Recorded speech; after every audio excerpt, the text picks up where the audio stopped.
les noyaux de comètes potentiels ne font que quelques kilomètres au maximum.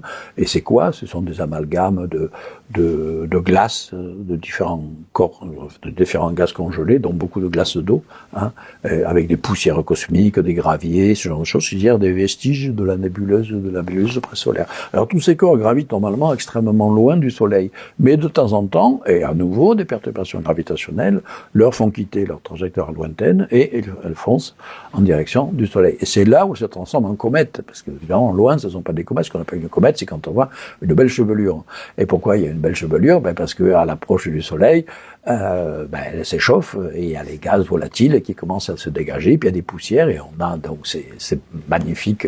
Ce sont les objets célestes les plus spectaculaires finalement, ouais. Quand on les voit passer, on a ces chevelures magnifiques. Enfin, le double queue, il y a une queue de gaz et une queue de poussière. Voilà, donc ce sont les comètes. Alors les comètes, elles sont connues depuis la mémoire de l'humanité, hein, mais pendant très longtemps. On savait pas du tout ce que c'était, on s'inquiétait parce qu'elles arrivaient de façon inopinée dans le système solaire. Elles étaient interprétées comme souvent comme des présages, soit des avertissements ou des présages favorables, ce genre de choses.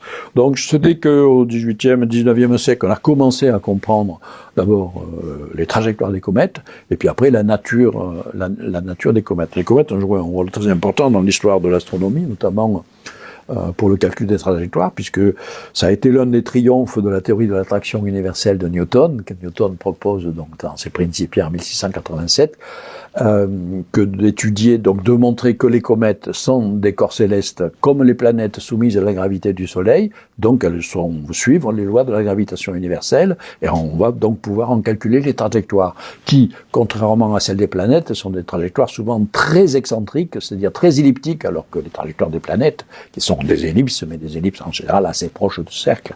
Hein, voilà. Et ce qui a fait, c'est un petit rappel historique, hein, l'un des collaborateurs des contemporains en tout cas de Newton, c'est Edmund Halley. Et Edmund Halley avait étudié les comètes et il avait notamment repéré que l'une d'entre elles, en analysant les archives historiques, semblait revenir tous les 76 ans. Et c'est lui qui est le premier à dire, mais c'est la même qui revient.